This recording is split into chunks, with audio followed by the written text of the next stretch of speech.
그 은혜로운 곳은 길르앗이라는 찬양 아시는지 모르겠습니다. 우리 오래전에 많은 우리 성도들이 같이 이렇게 불렀었는데 요즘에는 많이 이 찬양을 안 하시는 것 같아요. 제가 가사를 불러드리겠습니다. 은혜로운 곳은 길르앗, 마음 상처 고치네. 때때로 낙심하며 큰 실망하여도 주님은 성령으로 늘 용기 주시네. 은혜로운 곳은 길르앗, 마음 상처 고치네. 천사처럼 말 못하고 바울같이 못하나 주님께서 우리 위에 죽으심 전하세. 은혜로운 곳은 길르앗, 마음 상처 고치네. 한글 번역본으로 은혜로운 곳은 길르앗이라 이렇게 번역이 되어 있는데 실제로 이 길르앗이라는 그 도시가 풍성한 향품과 유황과 모략이 있는 곳이어서 사람들이 그곳에 가서 치료를 받기도 하고 또 그곳에서 여러 가지 또 거래를 하기도 하는 그런 유명한 도시였다라고 합니다. 거기를 왜 은혜로운 곳이라 이렇게 표현을 했을까 생각을 해봤는데 그냥 원어로 영어로 번역이 된 것을 이게 영어로 지어진 찬송이니까요. 보면 굉장히 좀 단순해요. There is balm in Gilead. 그래서 그 길리앗에 길르앗이라는 곳에 이 향유와 유황과 모략이 있다. 이제 이렇게 얘기를 한 것이겠죠. 예. 제가 이 찬양을 영어로 읽으면서요, 이 한글 번역이 전달하지 못하는 부분들을 좀 발견을 했습니다. 이 찬송의 특별히 1절 부분이 오늘 같이 읽은 본문의 엘리야의 마음이 아닐까 하는 생각을 해봤어요. 이 1절이 원어로는 어떻게 되어 있냐면요. Sometimes I feel discouraged and think my work's in vain, but then the Holy Spirit revives my soul again. 때때로 내가 낙심되고 나의 일이 헛되다고 생각될 때 성령님은 나의 영혼을 새롭게 회복시켜 줍니다. 조금 다르죠? 제가 거기에서 굉장히 은혜가 됐던 부분이 어디냐면 나의 일이 헛되다고 생각되며 낙심될 때 성령님은 나의 영혼을 새롭게 회복시켜 줍니다. 여러분, 우리의 삶 속에서 우리가 열심히 정말 하나님의 일을 하는데 때때로 내가 정말 이것을 열심히 이렇게 일하는 결과가 무엇인가? 혹시 이것은 이렇게 vain, 헛된 그런 결과를 우리가 바라보면서 이렇게 일하는 게 아닌가? 특별히 신앙생활을 열심히 하시는 분들 가운데에서 이런 좀 낙심되시는 분들이 많이 계시는 것 같아요. 정말 열심히 복음을 전해도 사람들이 그 복음으로 변화되지 않고 열심히 사랑으로 섬겨도 그 사랑으로 섬김에 대해서 이렇게 감사하는 마음도 없고 마치 당연히 해야 되는 것처럼 그렇게 좀 대할 때 우리가 좀 낙심되고 좌절되고 어떤 때는 좀 화가 나기도 하는 그런 그 상황들을 좀 경험하게 됩니다. 엘리야가 그랬던 것 같아요. 엘리야도 정말로 하나님 안에서 바알과 아세라의 이 제사장들과 맞서 싸우면서 어떻게 보면은 주님만을 섬기며 바알에게 절하지 않는 그런 주님의 사람으로서 꿋꿋하게 신앙을 지키려고 노력을 했는데 그게 너무 힘든 거예요. 너무나 힘들고 특별히 하나님께서 이 아하방, 엘리야 시대 이스라엘의 왕이었던 아하방이 하나님의 명령을 어기고 이제 시돈 왕의 딸 이세벨과 결혼을 한 후에요. 이세벨의 신이었던 이 바알 신과 아세라 신을 같이 섬기기로 결정을 합니다. 그래서 이스라엘에 바알 신과 아세라 신을 예배하는 장소를 만들고 거기에서 제사장들이 이제 450명, 바알의 제사장 450명, 아세라의 제사장 400명을 왕궁에서 같이 먹이면서 같이 돌보면서 아세라만이 이세벨만이 예배하는 것이 아니라 아하방도 그 예배에 참여했다라고 그렇게 기록이 되어 있습니다. 그러니까 이스라엘 백성들이 거기에서 이제 여호와 하나님만을 섬기다가 그들의 마음이 둘로 나눠진 거예요. 바알과 아세라 신은 농경의 신이었기 때문에요. 그 사람들이 바알과 아세라에게 예배하고 예물을 드리면은 오히려 그들을 축복해서 풍성한 농사를 이렇게 이룰 수 있다라는 그런 또 확신을 가지고 있었기 때문에 이스라엘 백성들조차도 여호와 하나님만을 섬기고 오직 그 하나님께만 예배하는 마음을 가지고 있었다가 점점 타협하고 점점 그렇게 두 신을 섬기게 된다. 이렇게 이스라엘이 변해가고 있는 상황이었습니다. 그 상황에서 엘리야가 꿋꿋하게 자기 신앙을 지켰는데 여러분 잘 아시다시피 엘리야가 나중에는 하나님 앞에 이렇게 얘기하지 않습니까? 하나님, 정말로 이 주님이 원하시는 그 선지자로 제가 살아가려고 바알과 아세라에게 무릎을 꿇지 않았는데 이제 저만 남았습니다. 다른 사람들은 다 바알과 아세라에게 무릎을 꿇고 나만 이제 하나님 정말 남았는데 저도 이제는 더 이상 견딜 수가 없고 너무 지치고 힘들어서 주님 이제는 내 목숨을 거둬가 주십시오. 여러분 잘 아는 그 엘리야의 고백 아닙니까? 어떻게 보면은 엘리야의 마음이 지금 이 은혜로운 곳은 길앗 그 찬양의 그 저자의 마음이 아닐까 생각합니다. 우리가 열심히 정말 주님이 맡겨주신 일들을 감당하며 살아가지만 그 일들의 결과가 우리가 생각하고 기대하는 것 같이 이렇게 이루어지지 않을 때 정말 이것이 아무 의미가 없는 것인가 이렇게 낙심이 되는 그 순간, 그 순간에 우리에게 필요한 것이 어디냐면 은혜로운 곳은 길앗, 그 길앗이 우리에게 필요하다는 거예요. 거기서 길앗을 얘기할 때 그것이 무엇을 상징하냐면 바로 십자가에서 우리에게 사랑과 은혜를 베풀어 주신 예수님이 계신 그 골고다의 언덕을 상징하는 것이다 이렇게 생각하시면 됩니다. 우리에게 길앗은 어디입니까? 바로 예수님이 우리를 위하여 죽으시고 또 부활하신 그 십자가가 우리에게는 길앗이라는 거예요. 그래서 우리 신앙인들이 정말 이렇게 이 엘리야와 같이 낙심되고 또 여러 가지 그 환경 속에서 우리가 자꾸 무너지는 그런 마음을 가지게 될 때 우리가 달려와야 되는 것이 어디냐면 바로 이 예배의 자리이고 바로 우리 교회 공동체다라고 생각할 수가 있습니다. 엘리야가 정말 이 마음을 가지고 있다가 하나님께서 그를 회복시키시고 다시 한번 하나님의 말씀을 주십니다. 그리고 이스라엘에게 이제 선포하라. 어떻게 선포하냐면은 이스라엘에 3년 동안 가뭄이 있을 것이다. 이렇게 선포하라고 합니다.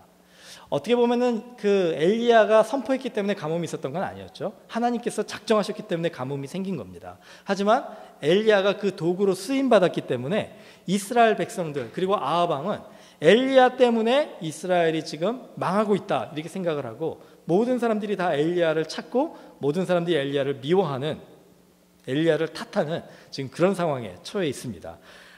3년이 지나가는 그 상황 속에서 이제 아합 왕이 그 엘리야를 끝내 이제 찾아가지고 엘리야에게 이렇게 얘기합니다. 너 때문에 지금 우리 백성들이 이렇게 그 고난을 당하고 있다. 그러니까 엘리야가 아합 왕에게 단도직입적으로 얘기를 해요. 나 때문에라고 얘기하십니까? 나 때문에가 아니라 바로 당신 때문입니다. 당신이 정말로 하나님의 그 뜻을 찾기를 원한다면 이제 당신이 허락한 그 바알과 아세라의 제사장들 합쳐서 850명과 여호와 하나님을 끝까지 섬기는 나와 이 갈멜산에서 겨루어서 정말 누가 참된 하나님을 섬기는지를 우리가 증명해 보기를 원합니다. 이렇게 아합 왕에게 도전을 합니다. 아합 왕이 그걸 허락해 줘요. 허락해 줘가지고 이제 그 제사장들 아세라와 바알을 숭배하는 제사장들을 갈멜산으로 보내서 이제 거기에서 한판 승부를 이제 펼치게 되는 거예요. 그러니까 이스라엘 백성들이 그 얘기를 듣고 이제 다 몰리게 됩니다. 그래서 이제 도대체 어떤 일이 일어날 것인가 이제 기대하는 마음으로 보는데 여러분 그 얘기는 잘 아시지 않습니까? 거기에서 그 바알과 아세라의 그 제사장들이 거기에서 이제 그 제물을 갖다 놓고 아주 그냥 큰 소리로 정말 여러 가지 그 제사의 그 의식들을 행하면서 그들의 신이 불을 내려서 그 제물을 태우기를 기도했지만 결국 하루 종일 아무 일도 일어나지 않았죠. 그때 이제 엘리야가 그 바알과 아세라의 제사장들이 다 포기한 후에 이제 그러면 내가 하나님께 나아가서 하나님의 그 능력을 너희들에게 보여주겠다 하면서 열왕기 상 18장 21절에 이렇게 백성들한테 얘기를 합니다. 엘리야가 모든 백성에게 가까이 나아가 이르되 너희가 어느 때까지 둘 사이에서 머뭇하려느냐 여호와가 만일 하나님이면 그를 따르고 바알이 만일 하나님이면 그를 따를지니라. 그때 백성들이 이 엘리야의 말에 한마디도 대답하지 못했다 이렇게 기록이 되어 있어요. 여러분 이 대결이요 참 우리가 상상만 해도 멋진 대결 아닙니까? 그 하나님 여호와 하나님의 살아계심을 지금 모든 이스라엘 백성들이 발견하는 그런 순간이에요. 그런데 그 여호와 하나님이 하늘에서 불을 내려서 그 제단을 태워야지만 이스라엘 백성들이 하나님의 살아계심을 알 수 있는 것이었을까? 이제 이게 어떻게 보면은 우리들의 질문이 돼야 된다 생각을 합니다. 엘리야가 지금 백성들에게 어떻게 얘기합니까? 너희가 언제까지 둘 사이에서 머뭇하려느냐? 그 얘기는 뭐예요? 너희에게 하나님께서 정말 아브라함 때부터 지금까지 살아계신 하나님의 능력을 보여주시고 너희를 애굽에서 이 가나안 땅 여기까지 하나님께서 이끌어 주신 그 하나님을 너희가 알거니와 어떻게 너희들이 지금 그 여호와 하나님을 버리고 바울과 아사라에게 무릎을 꿇고 경배하고 예배를 할 수가 있느냐? 너희가 지금 여호와 하나님도 예배하고 바울에게도 예배한다, 바알에게도 예배한다라고 하지만 하나님께 정말로 신실하게 믿음의 고백을 하는 사람들은 그렇게 할 수가, 두 주인을 섬길 수가 없다. 이렇게 강한 도전을 하는데 백성들이 거기에서 살아계신 하나님에 대한 확신을 가지고 그렇다면 내가 하나님을 선택하겠습니다. 나와 내 집은 여호와 하나님만을 예배하겠습니다. 이렇게 고백하지 못했다는 거예요. 엘리야가 어떻게 보면 속이 답답했겠죠. 그렇죠? 어떻게 보면은 당연히 그렇게 대답이 나와야 되는 그 순간에 백성들이 말 한마디도 대답하지 못하는 그 상황을 보면서 엘리야가 정말 속이 터졌을 겁니다. 여러분, 우리들은 어떨까요? 만약에 제가 여러분에게 지금 엘리야의 자리에서 이렇게 여러분에게 선포합니다. 언제까지 여러분이 정말 여러분의 삶 속에서 바알 같은, 아세라 같은 세상에 풍요를 주는 그런 세상에 안정과 평안을 준다라고 세상에 약속하는 그런 신을 섬기면서 하나님을 섬긴다라고 하겠습니까? 여러분이 오늘 둘 중에 하나를 선택해야 됩니다. 더 이상 머뭇머뭇하지 말고 하나님을 선택하시든지 여러분의 인생에 여러분이 하나님 못지않게 중요하게 생각하는 여러분의 우상을 선택하시든지 둘 중에 하나를 하십시오. 자, 이렇게 여러분에게 도전할 때 여러분 어떻게 하시겠어요? 나는 오직 하나님만을 예배하겠습니다. 이렇게 얘기하실 수 있겠습니까? 아니면 여러분도 알기는 아는데 쉽게 이게 이 말이 떨어지지 않아서 머뭇하고 계시겠습니까? 이 바알과 아세라가 굉장히 이 가나안 시대에 그 가나안 지역에 굉장히 그 보편적으로 많이 퍼져 있는 우상 숭배의 방법이었습니다. 그 이유가 있어요. 왜냐하면 너무 좋은 거예요. 여러분 점 치러 다니신 적 있으세요? 점 보러 다니신 적 있으세요? 한국에서 신앙이 아주 좋으신 그런 집사님, 권사님, 장로님들도 점 보러 많이 다니시는 걸로 알고 있습니다. 한국에서는. 여기서는 안 그러죠? 저희 어머님도 예전에 그 장명소에 가서 제 이름을 지셨다고 하니까 말 다 한 거죠. 어떻게 보면은요, 왜 우리가 그걸 끊지 못하는지 한번 생각해 보세요. 그것이 우리들에게 복을 준다라고 생각을 하는 그 믿음이 있기 때문에 그런 거 아니겠습니까? 사탄이 굉장히 교묘한 것 같아요. 사탄이 우리를 유혹할 때 나는 사탄이요 하면서 우리들에게 다가오지 않죠. 어떻게 사탄이 우리들에게 다가옵니까? 저는 한국말이 참 성경적인 것 같아요. 사탄이 우리들에게 다가오는 방법은 사탄같이 다가온다는 거예요. 그래가지고 이 데인저가 단거가 데인저하다는 거 아시죠? 그 사탄이 될 수가 있는 거예요. 잘못하면은. 신앙생활에서 그런 것 같습니다. 여러분이 나는 사탄의 유혹을 받습니다라고 할 때, 정말 뿔 달린 사탄이 우리들에게 와가지고 막 협박하고 위협하고 너 내 말 안 들으면 너 죽어 이렇게 하면서 우리를 유혹하는 경우는 한 번도 없어요. 다 우리에게 좋은 거, 우리가 혹할 수 있는 정말 우리가 생각할 때 세상의 성공과 세상의 평안과 안락과 자랑이 이런 것들로 우리들에게 다가온다는 거죠. 거기에 우리가 정말 쉽게 타협하고 넘어가니까 우리도 어떤 때는 이스라엘 백성들처럼 그렇게 여호와 하나님만 섬기지 못하고 둘 사이에서 오락가락하는 그런 신앙의 모습을 보일 때가 있지 않나 하는 생각을 해봅니다. 로마서 10장 9절에 보면은요, 이런 말씀이 있습니다. 내가 만일 내 입으로 예수를 주로 시인하며 또 하나님께서 그를 죽은 자 가운데서 살리신 것을 내 마음에 믿으면 구원을 받으리라. 이게 복음을 가장 잘 함축한 성경의 구절이고, 이게 마치 성경의 보석과 같다 이렇게 많은 신학자들이 얘기를 하는 부분이기도 합니다. 우리가 이 고백을 자주 하지 않습니까? 예수님 영접하시. 저도 이 말씀을 듣고 정말 이 고백을 함으로써 예수님을 구주로 영접을 했어요. 내가 만일 내 입으로 예수를 주로 시인하며 하나님께서 그를 죽은 자 가운데서 살리신 것을 내 마음에 믿으면 구원을 받으리라. 얼마나 아름다운 구절이에요. 우리가 이렇게 쉽게 정말 주님께 나아가는 도구로 쓰는 이 로마서 10장 9절을 그 역사적으로 좀 제가 묵상을 하면서 아주 큰 충격을 받은 게 있습니다. 여러분, 로마서 10장 9절에서 바울이 내가 만일 하면서 만일이라는 if라는 그런 그 단어를 쓰지 않습니까? 내가 만일 내 입으로 예수를 주로 시인하며. 왜 이것이 그 당시에 로마서를 읽고 있는 로마의 교인들에게 이게 그렇게 쉽게 받아들일 수 없는 좀 도전이 되는 말씀이었는가? 그 당시에가 어떤 사회였냐면요, 그 글라우디오 황제가 기독교인들을 핍박하던 시기였습니다. 그 기독교인들이 정말 그 예배 드릴 수 있는 장소도 허락이 되지 않아가지고, 여러분 잘 아시는 그 카타콤, 이 지하 무덤에서 몰래 예배를 드리던 그런 시기였다라고 생각하시면 돼요. 그 글라우디오 다음으로 황제가 된 네로는 아주 악랄한 방법으로 크리스찬들을 핍박을 했어요. 이 네로 황제에 의해서 바울도 순교를 당했고 베드로도 순교를 당하지 않았습니까? 그런 그 환경 속에서 그들이 이 크리스찬임을 나타내는 방법이 뭐였냐면 그들의 입으로 예수를 주로 시인하는 것이었습니다. 그 요한의 제자였던 폴리캅이라는 이 교회 그 지도자가 있었어요. 그 폴리캅은요, 예수님을 구주로 영접하고 정말 그 신앙으로 또 아주 훌륭한 인격을 성품을 가진 사람이었습니다. 그래서 이 기독교인들뿐만이 아니라 이 로마의 지도자들에게도 존경받는 사람이었어요.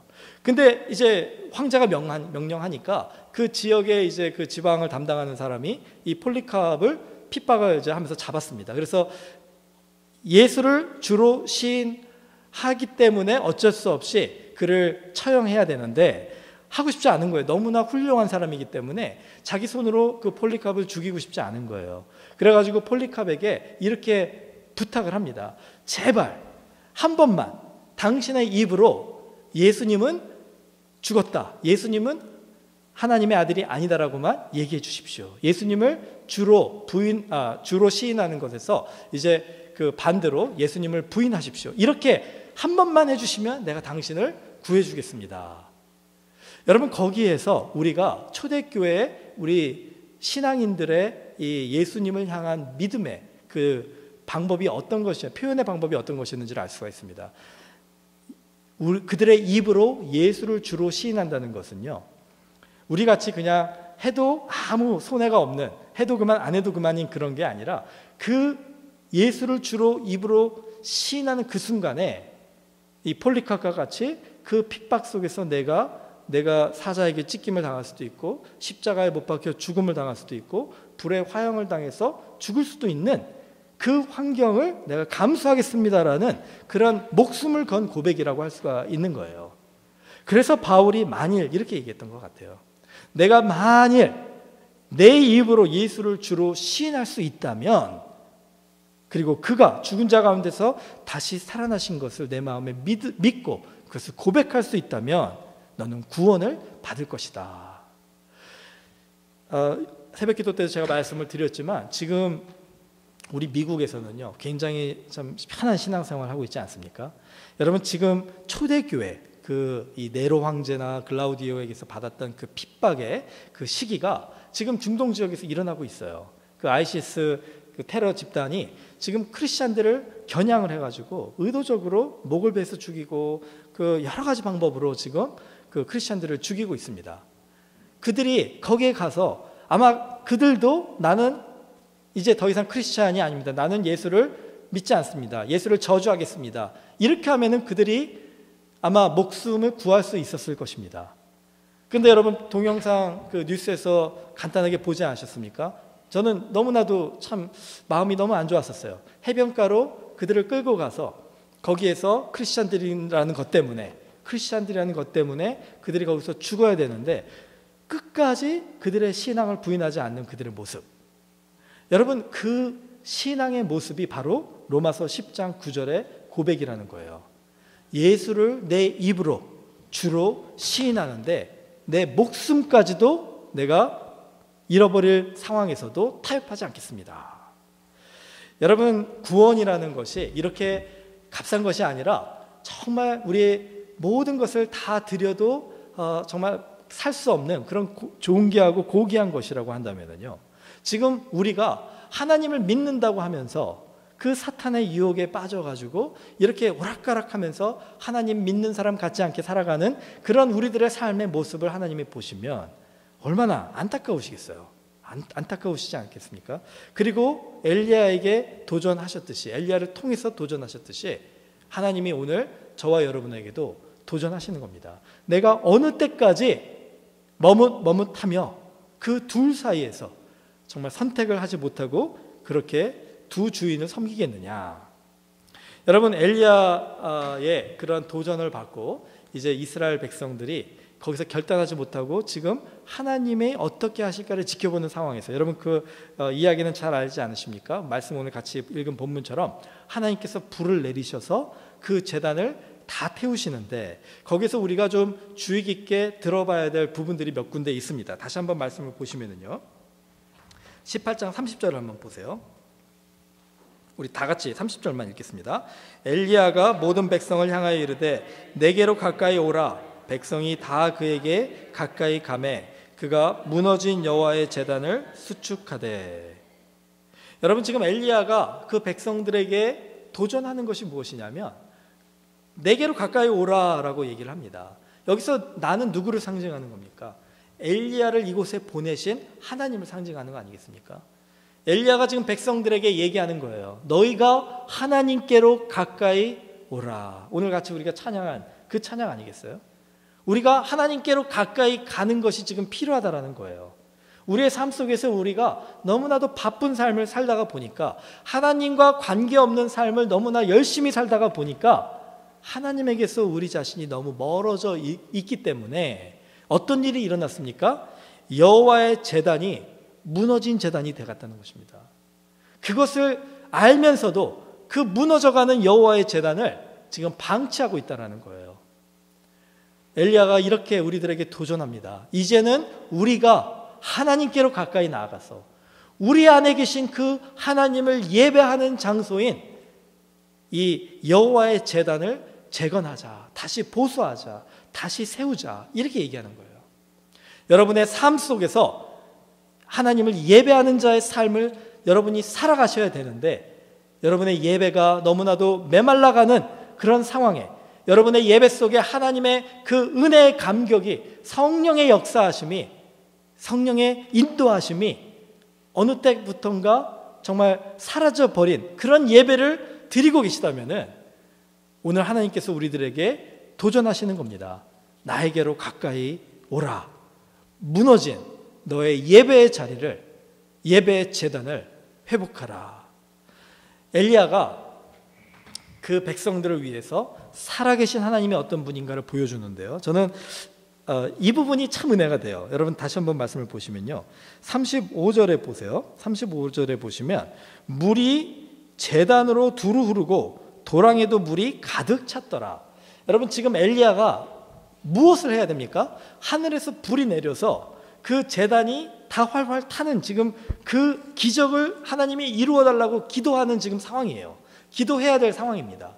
그렇다면 상식적으로 그것을 잘 이루게 하기 위해서는 어떤 제단의 그 환경이 만들어져야 돼요? 제단이 좀 말라 있어야 되잖아요. 그래야지 불이 내렸을 때 정말 그게 활활 타오를 수가 있는 환경이 되는 거 아니겠습니까? 제단에 물이 가득해가지고 그게 모든 제단이 촉촉하게 다 적셔져 있으면은요, 웬만큼 강한 불이 내리지 않으면은 그게 타겠습니까? 안 타죠. 엘리야가 거기에서 물을 정말 3번이나 물을 부으라고 하면서 그 제단의 그 도랑에 물이 가득 찰 정도로 그렇게 물을 채운 이유가 무엇일까요? 하나님께서 하시는 일이 우연이 아님을 그 백성들에게 보여주기를 원했던 거예요. 하나님이 그냥 아주 시시하게 그냥 그 턱걸이로 그렇게 기적을 베풀어 주시는 분이 아니라 모든 사람들이 확실하게 인정할 수밖에 없는 그런 능력의 하나님이시고 살아계신 하나님이심을 반드시 보여주실 거라는 확신을 가졌기 때문에 그가 도랑을 물로 가득 채우라고 그렇게 백성들에게 얘기한 것이라 할 수 있습니다. 어떤 누구도 야 이거는 그냥 우연히 벼락이 쳐가지고 불이 붙은 거야 이렇게 얘기하지 못하고 이것은 하나님께서 하신 것이야 이렇게 고백할 수밖에 없도록 그렇게 엘리야가 그 환경을 몰아간 거예요.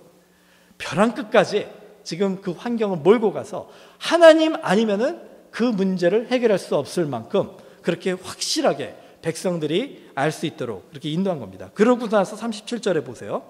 우리 37절 다 같이 읽겠습니다. 여호와여 내게 응답하옵소서. 내게 응답하옵소서. 이 백성에게 주 여호와는 하나님이신 것과 주는 그들의 마음을 되돌이키심을 알게 하옵소서 하매.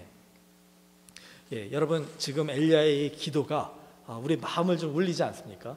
여호와여 내게 응답하옵소서. 내게 응답하옵소서.